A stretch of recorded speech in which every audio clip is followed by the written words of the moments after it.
the way I am, the way I think, what attracts me, what doesn't attract me. A big thing he always teaches is trusting your intuition, your gut. He never had schooling. There were no rules to break. It just was what made sense to him and communicated. And, as you know, it came with a lot of hate mail in the early days. It came with a lot of what is this crap? But he never second guessed himself. And I think that's an approach that I've always found useful for my life, is trusting my gut. Take that risky trip without knowing where you're going. Buy those jeans that you found in Japan, even though they're a little out of budget, because you really believe in the brand and the person making them. Those are smaller decisions, but again, that intuition aspect.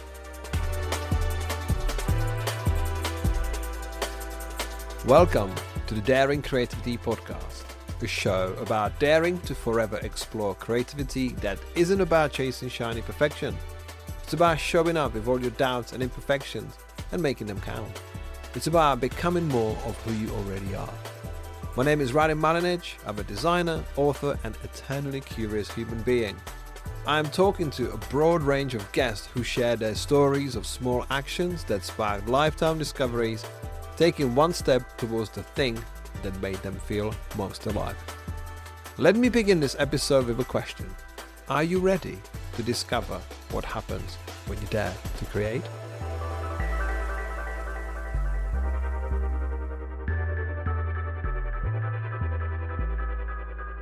Today I'm speaking with Luke Carson, a creative producer and a brand strategist who represents his father, legendary graphic designer David Carson, while forging his own path at the intersection of design, sport and culture. His work involves curating authentic brand partnerships that always prioritize genuine creative connection over commercial convenience. In this conversation, Luke discusses how surviving Hodgkin's lymphoma at 18 taught him how to find beauty in struggle and how basketball courts became his therapy and community. He also opens up about the challenge of working with family while maintaining creative independence, why he chooses travel experiences over material possession, and how his New York upbringing shaped his instinct for what makes culturally relevant collaborations work. It's my pleasure to share with you my conversation with Luke Carson. Hey Luke, welcome to the show. How are you doing today? Doing well. Thank you so much, Robin. Thanks for having me. I'm really excited to be here. Likewise, I think we'll have a lot to unpack today because of what you do, who you are, where you grew up. Your short career so far is already packed with so many things that we can share with my listeners. But for those who may have never heard of Luke Carson, how would you introduce yourself and what do you do? Yeah, definitely. Thanks again for having me. It means a lot. It has been a short career thus far, just getting started. Originally, I actually studied film at Chapman University in Southern California. And actually, one of those courses that I took towards the end of my senior year was called Agents and Managers. And we got to learn and shadow a bunch of agents and managers, and more specifically, the Hollywood scene from a movie, from actors and directors, you name it, and representing those specific talents. But it really struck a chord with me. And then specifically, I was always really fascinated with my upbringing around not only New York City and growing up here in Manhattan, playing basketball at a high level. I played literally all throughout my life, played at the collegiate level for a little bit as well. And it's still a big part of my day-to-day. Even as of last Friday, I was playing at the Nike headquarters. It's a big part of my routine. And it's opened a lot of doors up for me in terms of the people I've met. And so actually from that course in itself, the first gig that I landed out of school was to work for CAA, the talent agency, to potentially become like a basketball agent down the road. But it didn't really make a lot of sense out of school because I was self-sufficient, didn't have a ton of money in the bank account. And I don't know how much you know about the talent agency role, but when you're an entry level, they call it the mailroom, and there's really no money to be had. And it's an absolute grind for years before you can even see a penny. And I didn't have the luxury of just like stepping into a trust fund or, having endless money to just hit my bank account the second I graduated. And rent in LA is expensive. So I just figured out other ways to build a more steady income.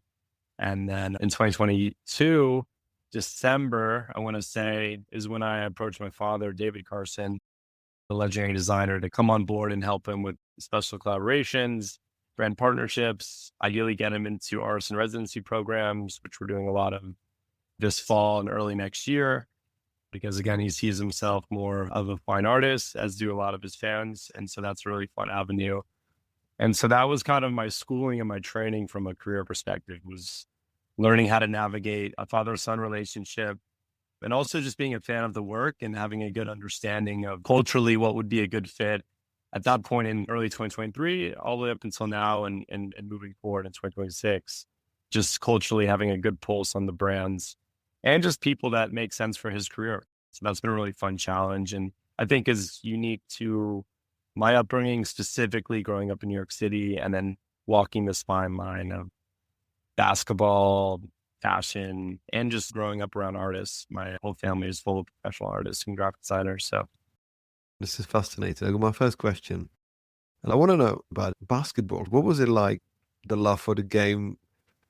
At what point did you know I'm going to be shooting hoops for quite a while? I have videos. I actually just pulled one up pretty recently and posted it across my Instagram, but of just me when I was about 4 or 5 years old.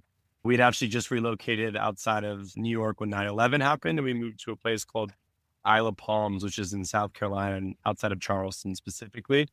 So my mom was down there, my dad was down there, my sister and I were down there, and I found this amazing footage of me playing back then, which was definitely an early sign that I was pretty hooked. But I do remember that eureka moment. I think it was pretty evident by fourth or fifth grade that I clearly could play, thanks to my dad. He put me in the LeBron James camp. So I played at the LeBron James camp and won Best Shooter Award as a 10-year-old, which was pretty ridiculous. And then the next year at 11, I won the MVP of the camp for my age bracket, which was like a 2-year age bracket. And so that's where things started to really click.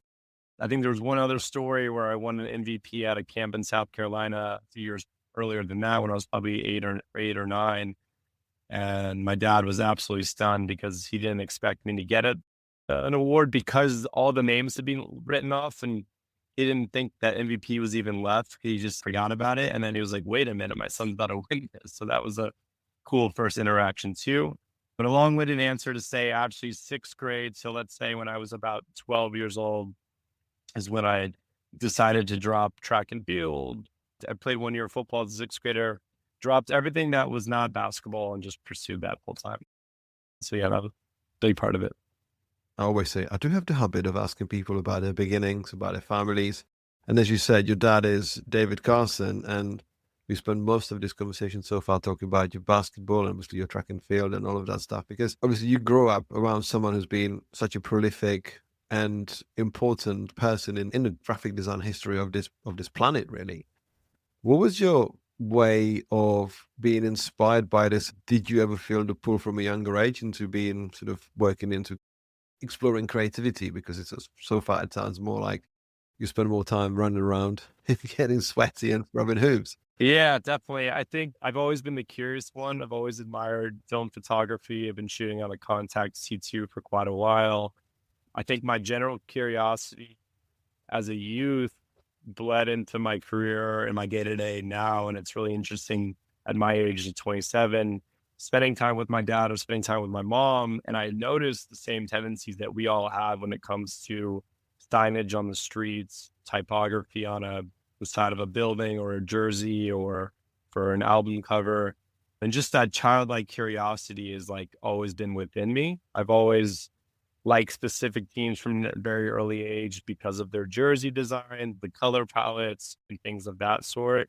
And I think that's always stood out to me. I think I have old Instagram accounts that I made for myself of just numbers, of typography of numbers that I like throughout New York City signage, whether that's on a garbage can or on someone's front door. So I think it's just always been in tandem, and growing up in New York, especially with my mom specifically too. I mean, she has such a good eye. She's more of an iPhone photographer day to day, but she's just always going above and beyond to take that quick shot, very abstract image of a basketball dribbling, people interacting in New York City. I mean, she just always caught such raw footage of our life growing up in New York that I think it just was ingrained in my DNA. You mentioned your mum. What does she do? Is she creative? Yeah, she's a graphic designer. She actually submitted 2 different types of fonts that were used in ray gun and beach culture when she was still a university student. So she designed her own fonts that she made one of one, when she was in her early 20s, and just off a whim sent them to my father without expecting to ever hear back. And he went on to use both fonts. And I'm not, off the top of my head, I won't know the name of the two, but I just received a magazine and it's called Idea Mag. And David did the cover of Idea Mag. It's a famous Japanese mag from the late 90s. And there's an entire spread of my mom's portfolio in it and a feature about her career and how she was recognized by AIGA 30 under 30 as a graphic designer. So her first gig out of school after she dropped out of Cal Arts, she was there for her master's program, but because of a pretty severe earthquake, she ended up dropping her master's program and just started immediately working for David Carson Design in her mid-20s. Her, I guess, graduating class, if you will, were famous designers and artists like Jeff McBride, a dear friend of hers to this day. And so she came from quite a class from that era. And again, those two fonts that she designed ended up in the most influential magazine of the time. So she's a great designer. And I think one of my favorite quotes from my dad, even though they split at a young age, that he always said she was the best designer he's ever worked with. So that's a really cool token for her, of course. That's a real compliment. I mean, you're thinking about what you've been describing. It's just, we got love of film, we got New York, we got photography. And I'm like, okay, so what is the love story we actually drawing here? And yeah, it all started with a font. Yeah. It was like, how do you make two graphic designers get together? Well, design a font, and from designing a font, you never know where it might take you. So that's really interesting. So growing up in New York, you mentioned that you guys moved out after 9/11. A lot of the life in New York through the medium of film. Obviously, we see a lot of movies, obviously you see lots of different facets of New York and kind of stories. What was it like to live through it, especially through such an important time of American history? Yeah, no, I was just about to turn 4 years old. So I was on the younger side. However, ever since that moment, I even remember in my fifth grade courses, art classes, that I was drawing Twin Towers and contributing it to a lot of my portfolio work throughout middle school and even high school. For some reason, I just had this strong obsession with New York. I think that's a really unique perspective of New York City in general, is that I'm not the most patriot person when it comes to America and the politics and the current standing that we're in. However, I'm a very, very proud New Yorker, and I'm hopeful that we can kind of push the needle and change the course of our country's legacy, if you will, in the 2025, 2026 lens.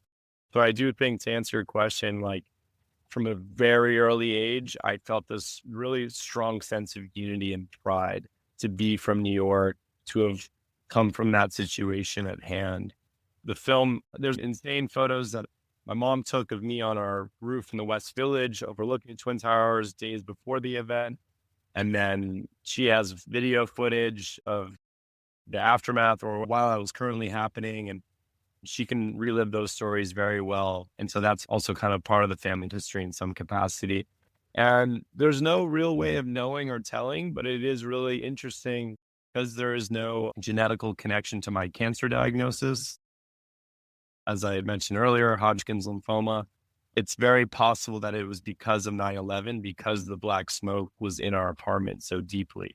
And I have family friends who have actually won court cases in 9/11 nonprofits in terms of getting some sort of compensation because there was no other linkage to their diagnosis. So I feel a real strong sense of connection to that catastrophic moment, you know? That sounds like a tragedy within a tragedy, because Yeah. before we started recording, I asked you about your cancer, and I wanted to know if it's okay to talk about it, because you mentioned it was your 18th birthday, which wasn't exactly the celebration that you wanted. Yeah. It was actually the Halloween, and then my birthday was about 2 months later, so I would have turned 19. I remember I had chemo. I had my third round of chemo on my birthday when I was 19 years old.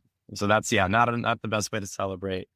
But I also look back at that time and I'm almost in a strange way indebted to it. It taught me a lot that school, friendships, girlfriends, family haven't been able to teach me. And it's just a sense of, I mean, of course they have in some capacity, but there's another underlying impact that that experience had with life and death, illness, quite literally being as pale as you can imagine, no eyebrows, no eyelashes, bald head, just the whole nine, where you're just completely, you look like a cancer patient. And to see that and to look in the mirror at 18, 19, Oh my gosh, you don't wish that upon anyone. And so I did find myself losing my grip, even when the sights, or I guess the goals, were near and clear in terms of my cancer cure date was around the corner, which later became May 1st, 2017, after 5 rounds of chemo and 21 days of radiation.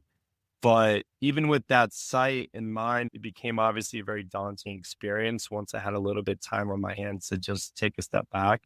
And so one of the things that I did was that I worked with a tutor and improved my college testing scores in order to get into Dream University. And I improved my score by over 400 points, which then ultimately got me into my dream film school. As I mentioned a bit earlier, the third in the country, just behind NYU and USC. Found some beauty in the struggle, which has absolutely been a consistent life lesson to this day. Is if you're still chugging, if there's still life to be had, there's something there for you. You just got to believe, and you got to focus on the small wins day to day when you've lost your way a bit, And so there's endless lessons from it. And I'm very, very proud of that experience, very open talking about it. I've spoken to cancer patients and families at large scale in front of several hundred people here at NYU, because I leaned on people like myself when I was in that position to get real insight, to get real advice, because it was almost impossible to get a real connection with someone who hadn't walked that walk before. You mentioned you were losing your grip, but I didn't expect that in your next breath you would just say, well, I was working with a tutor to improve my scores by 400 points and therefore do this, because life changes. You got your diagnosis, your life as you knew it was always going to change forever. And what do you remember being that sort of guiding light, even though obviously you get yourself in the mirror and go, okay, this is not the person I remember Yeah. a few months ago? How did you give yourself that view on things that you can make it, you can find positivity in the darkness? Yeah, definitely. I think it's funny. It comes down to a couple of things. Number one, the relationships I have. I realize how lucky I am and was then to have deep, deep friendships. Another pro of New York City, especially if you're a bit of an extroverted person, is you're going to meet a lot of people quickly and a lot of people that care deeply too. It's a very passionate place to grow up. And so even though a lot of my friends were away at their first year of school or in college, or their second year in university, I had a dear friend who I went to high school with who was just then becoming a senior in high school. So he was still based in New York City. And he's still to this day a close friend of mine, Jacob. And Jacob is a major influence on me, as he became the youngest director level music executive at the age of 25, which is ridiculous. And he's just turning 27 and he works at Sony. And so, yeah, he was just such a major influence. And then obviously people like my mother, even though she had to work, and yeah, everyone in the family, of course, so just leaning on those relationships. But then what I wanted to say also, that we talked about earlier, was basketball. Jacob, he wanted to distract me in any way possible. So he would get me to Knicks games. We would play NBA 2K, the video game, to like simulate our favorite players. Or he would quite literally force me in the best way possible to come to his practice, aka my old high school where I graduated the year prior. And he forced me to at least participate and watch the practice and rebound and pass the ball to people, even though I was quite literally had a beanie on and not one strand of hair anywhere on my body. And so he wanted me to just be there. And it kind of comes back to the impact basketball has had on my outlook on life. And to this day, it's really interesting. Whenever I've been in a rut, I zoom out, I talk to a therapist, and I realize I'm not playing as basketball as much as I like to. And then once I get that back into swings, it's really interesting. Everything starts to click. And that's kind of been the case for the last 2 or 3 years, playing a ton. I like when you said that if you're a bit extroverted, you get lots of friends in New York. I spoke to people like Talia Cotton on this podcast, and I was asked about the New York confidence when you're surrounded by these type of people. Like, is it something that you grow up with, or is it something you need to learn? And I think it's just that the surroundings that rubs onto you and just gives you that feeling that, as you talk about your friend Jacob, it's so inspiring just to have someone to really root for you and just say, hey, look, we're going to get you through this. This is going to happen. Definitely. It's this pridefulness and all. It's one of the reasons why I have friends always ask me, or people I've dated, they're like, are you going to leave New York ever? And I can't. I can leave for months at a time. I did Japan for a month. I went to Vietnam the year prior for a month. I travel pretty much every month. I'm really thankful for that experience. I just love to travel, put myself in new positions. However, New York City's always got to be home base. I can't get away from it. It always pulls me back. I find something new each week. It adds an extra chip on your shoulder because if you can make it here, it's really cliche, but you can make it anywhere. Because it is so freaking expensive here, it is tiring at times. But then you find out how to navigate it, and then it becomes a very almost peaceful place. I remember coming back from Tokyo and Japan to hear sirens and people screaming and craziness. It was very comforting in a way, which I didn't expect because Japan was the quietest place I've ever been to. We'll be back after a quick break. This episode is brought to you by Lux Coffee Co., the first creative specialty coffee company building a platform to shine the light on emerging global talent with a mission to make a positive impact on the creative industry and beyond. Lux Coffee Co. offers exceptional coffee sourced from around the world through ethical and sustainable practices, and you can discover the current range of signature blends and single origins, coffee hardware and accessories, along with exceptional apparel at luxcoffee.co.uk. You can use the code PODCAST to get 15% off your first order.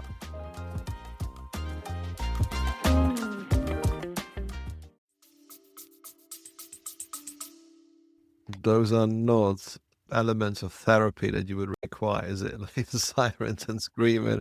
But I think there is something about once you grow up in a city, you need that urban noise. You need those elements because I remember living somewhere which was quiet, literally, and it was just only the other side of town.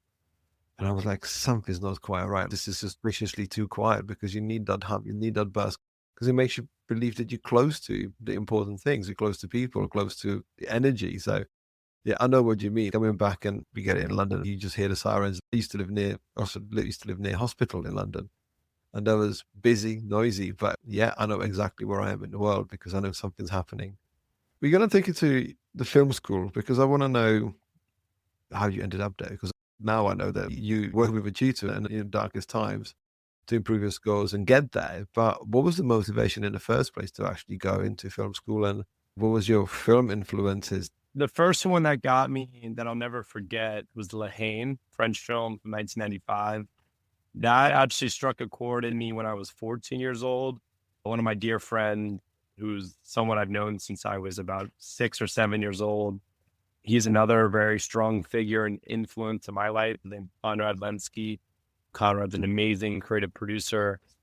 And Konrad's older brother used to win quite a few VMAs back in the day and MTV awards for his music video direction.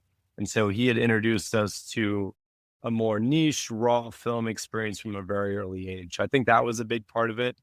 And then through that, I was always very inspired by music video direction. And then growing up in New York City, one of my best friends' dads in his heyday, in his 90s and 80s runs, was a prominent graffiti artist. And so all the VHS footage of just going into the subway tracks and documenting people skateboarding and also drug usage and just the rawness of New York, I really felt compelled by more documentaries specifically. And La Haine kind of feels that because it pays tribute to a real situation, which was police brutality. And so, yeah, I think that was actually the eureka moment. And to clarify a little bit, I got to Chapman, that was the name of the school, and the film school is called Dodge, and it's within Chapman. And so the way I realized and got the inside scoop was if you wanted to get admitted to Dodge, the film school, you needed to at least get into Chapman, keep a straight A portfolio, and then apply internally.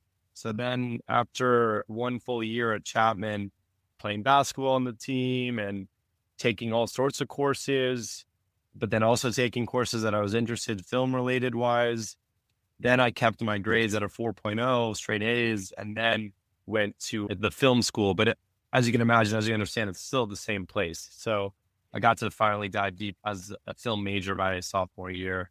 And it was the first time in my life I can truthfully say I took school very seriously because I wanted that creative outlet badly. And I liked what stood out to me actually most about Chapman's film program were the creative entrepreneurs that came out of that school at a very young age. And to this day, people that I rely on call on for big production shoots, whether it's, I mean, I can go down the list for the type of brands that they work on.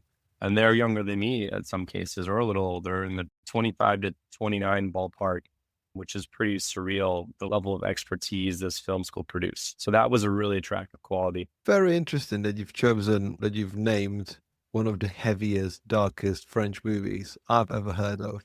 Because it's come up the other day in the press again. It says, why was Le Haine so important at the time when it came up?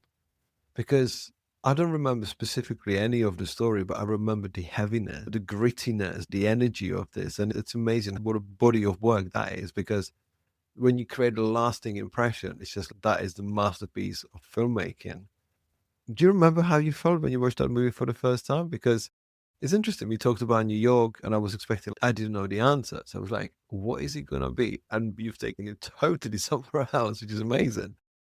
Definitely. Well, I've always been really inspired by the workwear, streetwear apparel. So you think of the Carhartts, baggy jeans, Timberlands, really the New York ethos. And you feel that a lot throughout the film of La Haine. And I think it's also my upbringing around a more creative and graffiti scene. I grew up obsessed with skateboarding, really diehard on Supreme at a very early age, had family friend connections that were people at Supreme. So we'd get showered in gifts before that brand became the brand it is today, like before there were lines around the corner. And so I think it just spoke again to this rawness of Paris and a side of Paris that you don't get to learn about ever. I think that's what was really compelling to me. And then also, I've always been very politically aware and passionate about my stance on how people should be treated, whether your ethnicity, your race, your sexual orientation.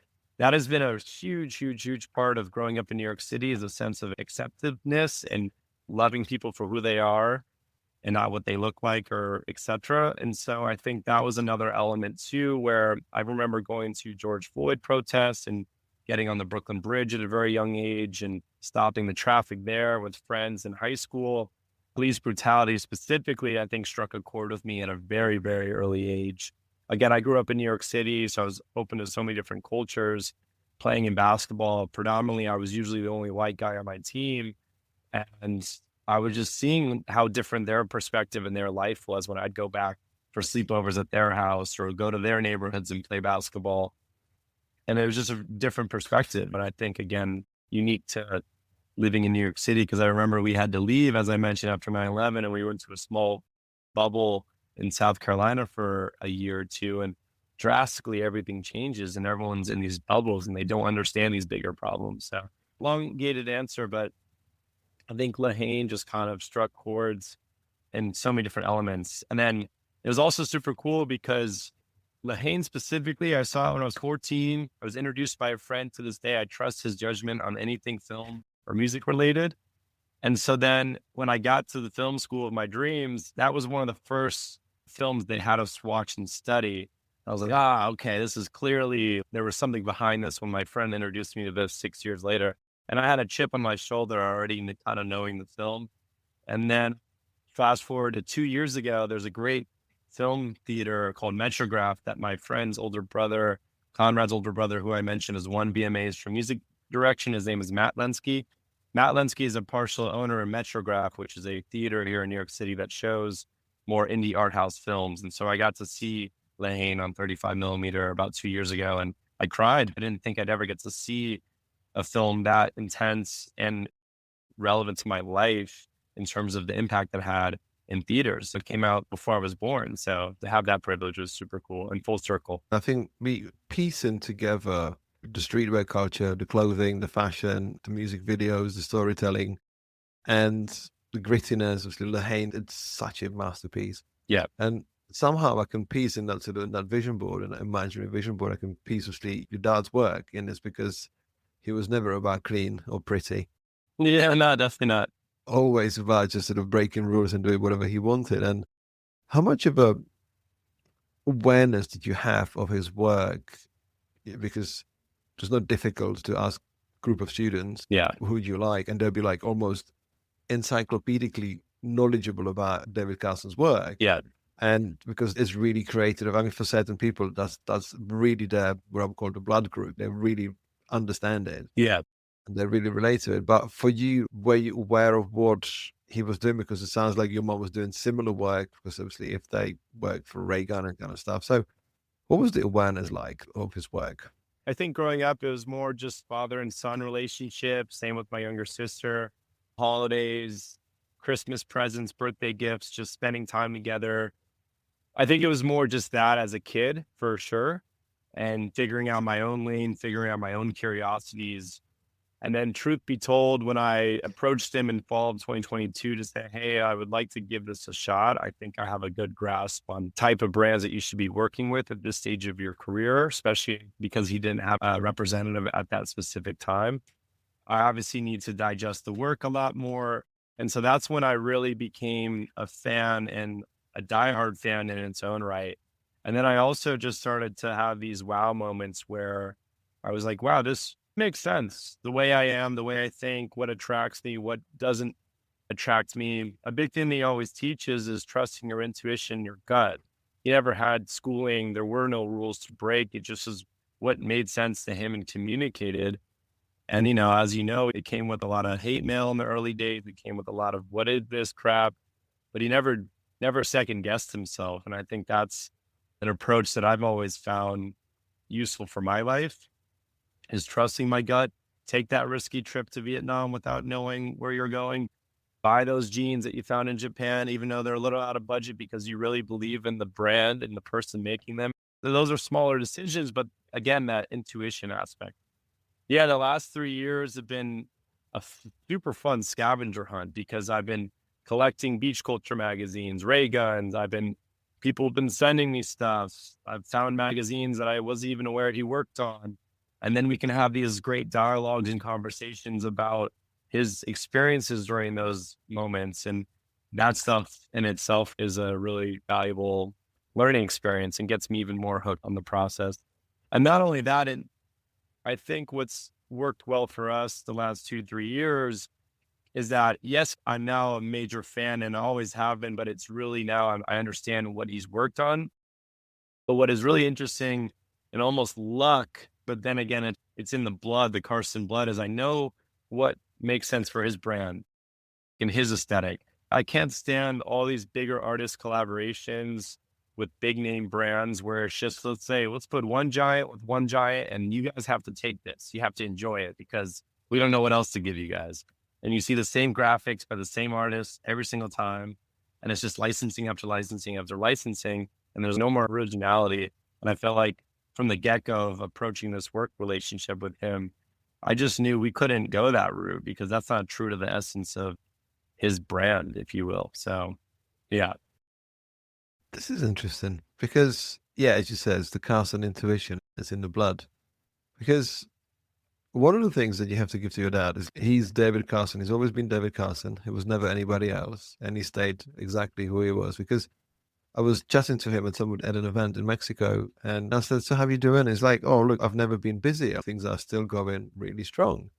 And you kind of think that is the biggest testament to someone's career, because if you really accept who you are, and I think there was no even need that, oh, I'm going to accept who I am because the world is busy, because it sounds like he started with 0, he got to 1, from 1 to 100, from 1 to 1,000. This is almost a linear career. I was like, okay, I'm going to do this. I'm going to double down and really stick to it, because he lives and breathes what he does and he doesn't have to imitate anything. And I think that's the biggest gift of being able to do this, because as you were saying, obviously you've got brand partnerships where you've got a pretty face and a swoosh or whatever, and it's more about image licensing as a photo licensing. This is not to speak of any ill of brand partnerships or collaborations, but when I see what you guys did, I think with Macallan recently, and there was, as you mentioned, there was a hate mail before, but I think there's a hate mail now, but people call it visual pollution because they don't like it because it's too busy.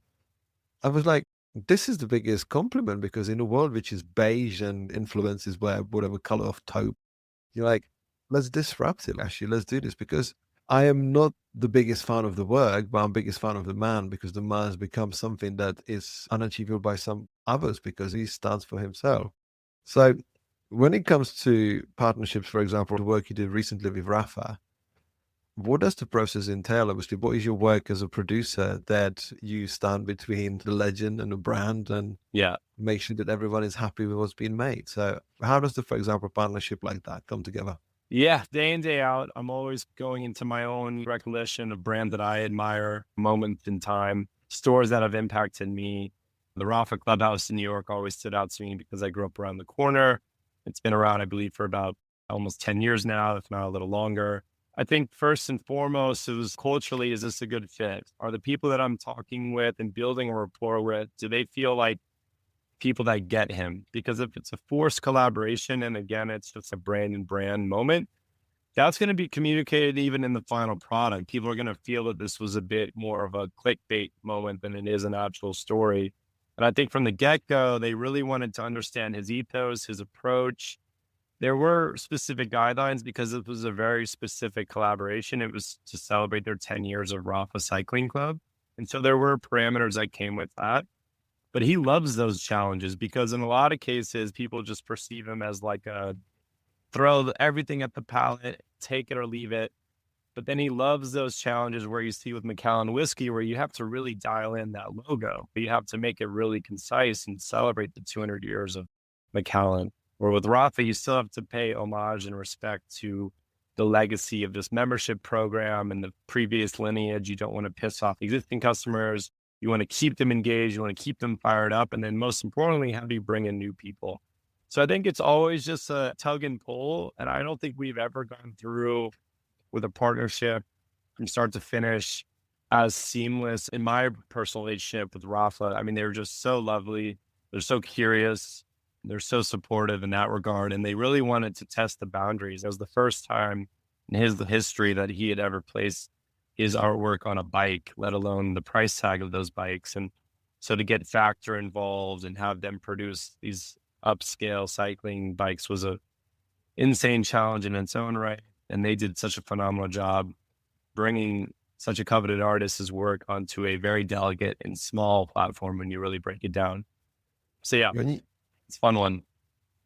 when you talk about a partnership, I think one of the best colors in the world is that Rapha pink. Yeah. There's something about it, and I've got a full t-shirt. It's literally just Rapha pink. Yeah. And it's just the right tone. And it might be the creative mind, it might be the personal preference, but when you see other color, no, not that tone, not this tone. And when I've seen the kit that you guys did, I was like, oh, that just fits perfectly, because when you see the details, when you see the movement, you're like, oh, that makes sense. Because you said you don't want to piss off customers.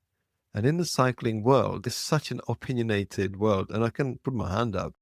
I do understand and don't understand certain releases. You see brands like Attacker, you see brands like Map who just having their mad face, like everyone's kind of doing something of their own just to stand out, because let's be honest, it's a fashion industry. It's not necessarily a sports performance anymore, because you get capsule collections, one a minute.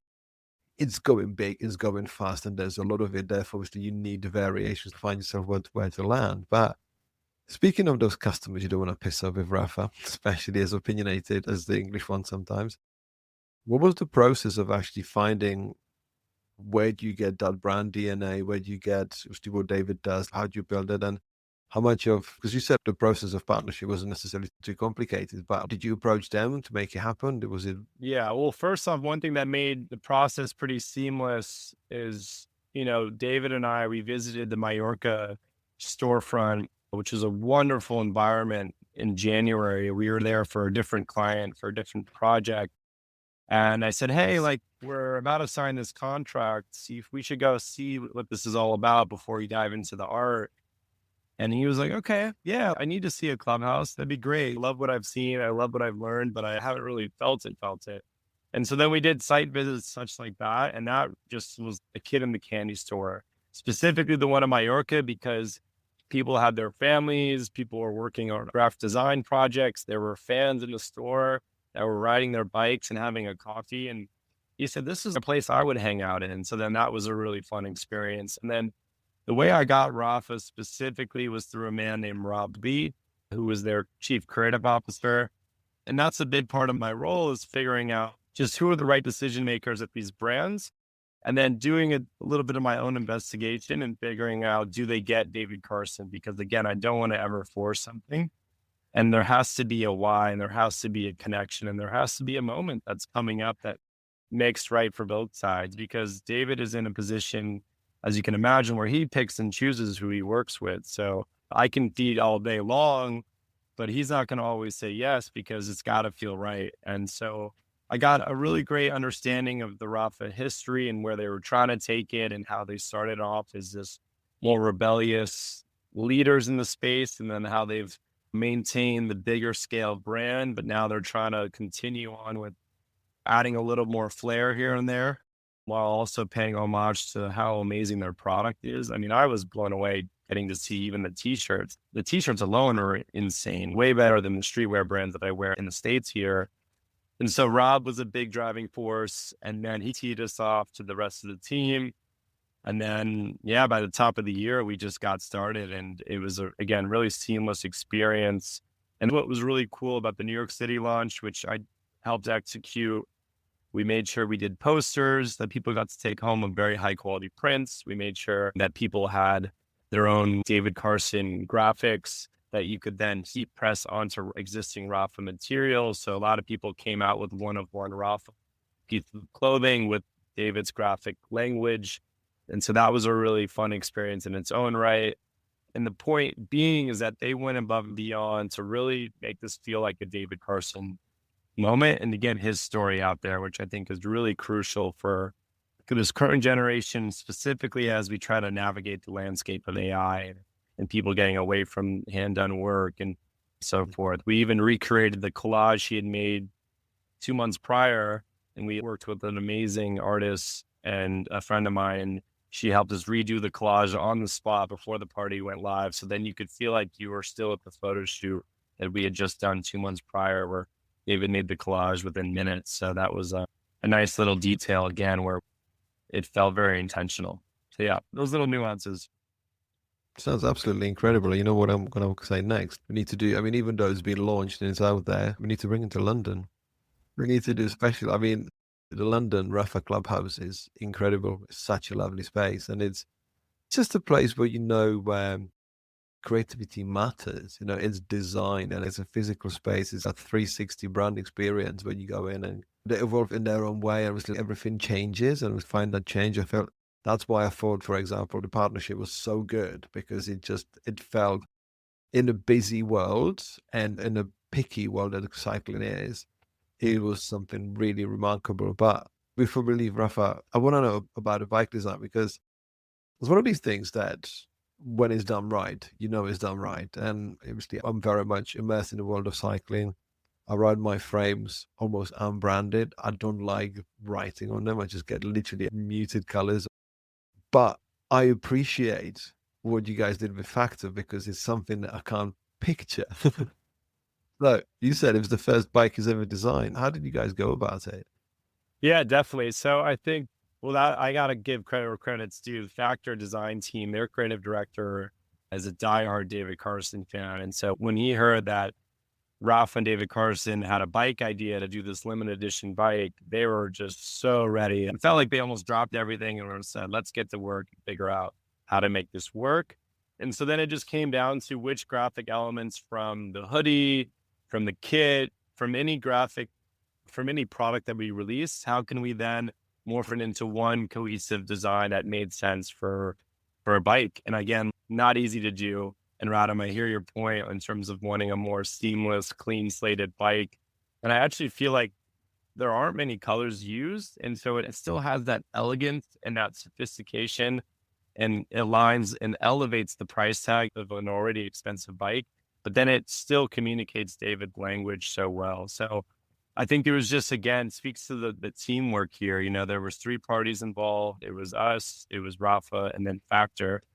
And they just had a field day with it. And eventually we got it to a place where we all felt most excited about. And I can't wait. We have a chrome finish. There's only 11 of those in the world. So I have one of those coming over now. And then David got the original one where they did about 200 of those. So yeah, really excited to have those in New York City and be riding around. It's going to be great. I mean, some people that have followed their sponsored riders and they get the latest frames, the latest designs. I remember asking, there's a rider called Safa Bryan, why don't you ride in that particular frame? It's, no, no, no, that's a museum piece. That bike doesn't get taken out because it has to stay safe because it's so beautiful. But yeah, as you know, I'm a fan and I just absolutely love what you guys did because it's kind of, as you said, there's not much color used, but it's how you use it, how you do it, and getting it right. Because some of these things sometimes take time to even just sort of visually digest because it's remarkable how a bike frame can make or break just the paint job, just how to do that. So did you say, so you got one coming, so you actually, would you ride it or would you keep it as a museum piece? We'll keep one up for now. I'll keep it hanging, keep it safe, and at least get it through the summer. But I'm a firm believer in using the product. I'm a big sneaker guy growing up, both basketball and lifestyle sneakers.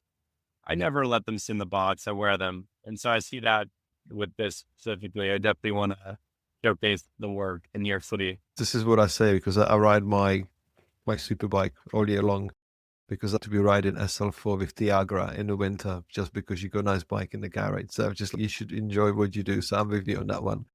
Look, I want to talk more about your traveling because you coming from a place where people come to you more or less. Everything good will ultimately arrive in New York. But what was that sense of freedom where you can go from a noisy place to a different sort of dynamic and explore? Because your outlook on life has changed. Your gratitude for life has changed through such a horrific experience. So how does the travel feature in your life? I think it's who I am through and through. For example, I didn't have the luxury of growing up with travel. As I mentioned, before we started talking on the podcast, going to Brazil for the first time and bringing my mother, and her and I haven't had the luxury of traveling together abroad. I think she's only been abroad 3 times in her life. And so again, just knowing that once I started earning a little bit of income, it's where can I take this? I've always found spending money on experiences is far more valuable than a nice jacket or a wristwatch, which I don't own, or stuff like that. I do and will always care about clothing and the things that I wear. But again, like that flight to Vietnam is more interesting to me than a nice jacket down in New York City and Soho. So I think that's kind of a big part of it. And then to the Bourdain note, I grew up on him. We would watch Parts and No Reservations. I read his book, Kitchen Confidential, a couple times, A Cook's Tour. And so watching all three of those shows and reading through his book, I think 3 or 4 separate times at this point. And that was a Sunday tradition, for example, with my mother. It just really got me curious about what else is out there. And because to your point, everyone comes to New York, but where are they coming from and what's that story about? And then that's another thing that my dad has accomplished a great deal of, which is travel. He's been to well over 100 countries now. He's been to the most niche small towns and cities you can think of, to then the Sao Paulos of the world and Paris of the world.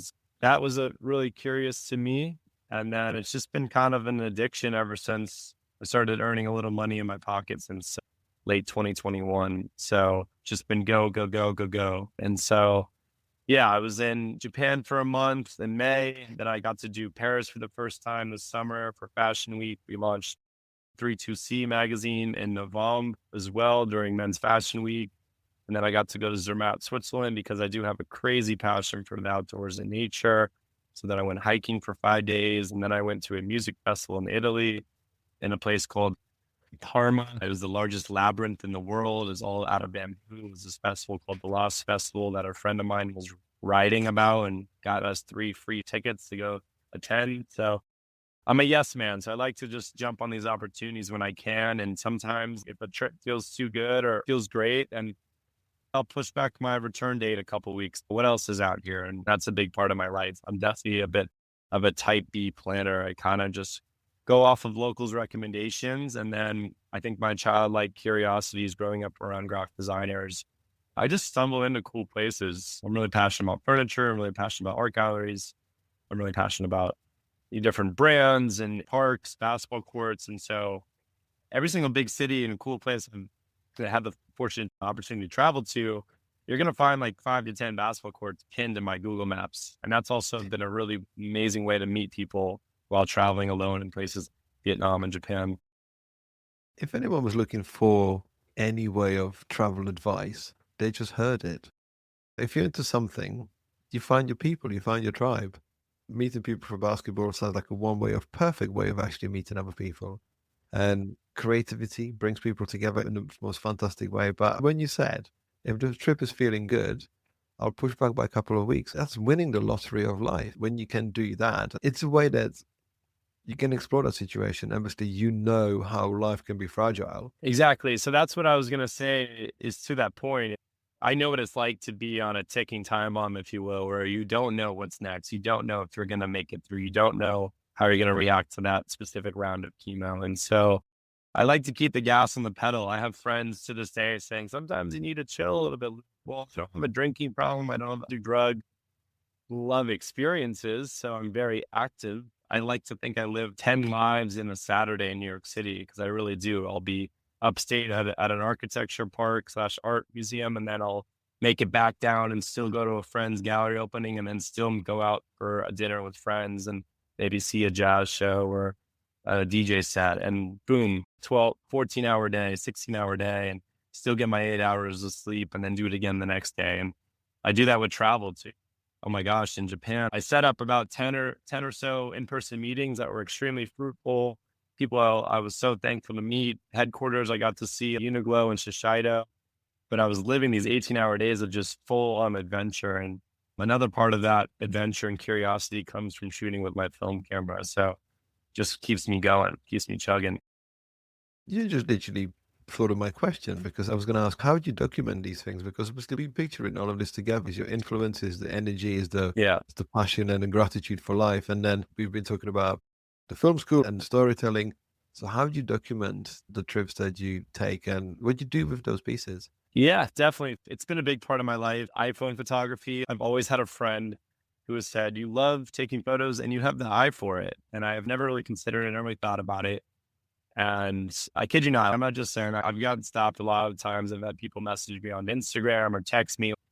I can't wait to see you travel to, this happened yesterday. A friend said, I can't wait to see what photos you take when you go to Brazil. And that could be as simple as iPhone photos or videos of moments in time.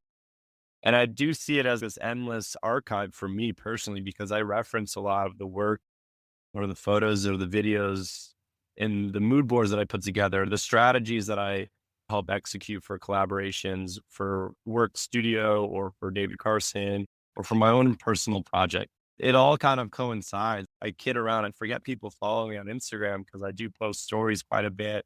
You'll see I'll have a million things highlighted on my highlight. I have so many folders because I do go back and reference that stuff quite a bit. And I'm really excited to have my own website finished before my lecture in Brazil in 2 weeks' time. So that'll be a big part of it. And then it's open doors. So again, my childlike curiosities, my relationships with galleries in New York City have open opportunities where I got to shoot the entire Espaço gallery, which is a renowned Brazilian furniture gallery based here in New York. They have locations in Paris, London, LA. And I shot their whole 2-story gallery. And I have new opportunities in that world too, to start shooting more for other galleries in the New York City space. So that's a really fun opportunity in its own right. And then, as you know, with film cameras specifically, you don't get that instant gratification. And I've found that process really fun because, for example, there were 2 moments when my first client for David Carson design was Stüssy. We did a 6-piece collection with them. It sold out in 72 hours online globally. Major moment. We did a big launch at Dover Street Market here in New York City, and I didn't realize I had my film camera on the wrong settings. So every single photo for 2 rolls on such a big day was blurry, super bright, and just shit qualities. I laughed it off because I had enough iPhone photos and other people took photos, but I think that's such a great experience, is like failing in that regard and then making sure you try your best the next time or be a little bit more careful. And that happened to me in Japan. I was just so excited, and 3 or 4 of my rolls were perfect or in the quality I was hoping for. And then 2 or 3 or 4, maybe like 3 of them were terrible, really bright, blurry. Because I don't know, I must have jumbled with the camera without even noticing, just pure excitement. Or maybe was trying something new one day and then forgot to change the setting. And then I failed on a few of those rolls. But again, there's beauty in it. Super fun experience. Definitely, I'm a big documenter. As you know, one of your dad's stories is that he created 9-inch nails cover because somebody used the wrong chemicals in the lab on his photography, and it was just that sort of happy accident. So I'm sure that your photos that you didn't get quite right, he was obviously gleaming, thinking this is a potential opportunity to do something with it. I love that story. I love that. Yeah. I feel like, again, another just intuition. Just say, oh, this actually works. This mistake. Absolutely 100% right. Luke, I mean, throughout this conversation, I don't really need to ask you what would you suggest for people to do. I don't ask people for advice, but you said you work with cancer patients as a survivor. What is the one thing that people look for at the darkest times that you've learned that is almost a key to content life? I think just a belief system. That's the biggest thing. You got to believe, you got to have hope. A story and a lecture I won't forget is actually into a sustainability and design conference called Sea Changes. And it's based up in Burlington, Vermont. And this woman was the environmental advisor for Barack Obama all 8 years. And she said, the only way we're going to be able to get through anything from a climate change perspective is hope. And you have to follow through with that hope with action. And I think before I heard those words and saw that lecture, I was walking that walk from my cancer experience. But then when she had said that, it was kind of this eureka moment of, okay, that is actually my DNA and what I've learned through this experience. And so when you're through those darkest of times, there's so many other things I've gone through in my family's history. And so just figuring out what is that light at the end of the tunnel and focusing on the good around you and feeding into that is a huge, huge push forward. And yeah, and just having fun with it too. What I'm still trying to learn, I have so much to learn, but one thing is not riding the highs too high, not riding the lows too low either. Just trying to stay level headed. And that's what's been really fun working with my dad. We've done some amazing projects together. I've done things and travel places I never expected, connect with people that I never knew I could connect with. And it's opened wonderful doors, like joining this incredible creative studio called Works. A big shout out to my dad for introducing me, Joe Perez. So yeah, really, really cool opportunity to just continue to do what I do best, which is connect people with artists and creatives and brands, add my own flair to it with my own photography, my own art direction, my own creative direction, and then just trust my gut. That's a big part of it. Intuition, hope, and action. This is what I'm taking away from this conversation. Luke, thank you so much. What a beautiful words to finish with, because it all makes perfect sense. So thank you for joining me today. What a great conversation. Thank you. No, I really appreciate you having me. It means a lot.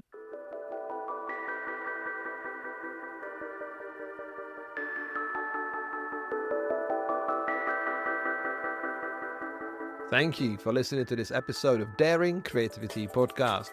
I'd love to know your thoughts, questions, and suggestions. So please get in touch via the email in the show notes or social channels. This episode was produced and presented by me, Radim Malinic. The audio production was done by Neil Mackay from 7 Million Bags Podcast. Thank you, and I hope to see you on the next episode.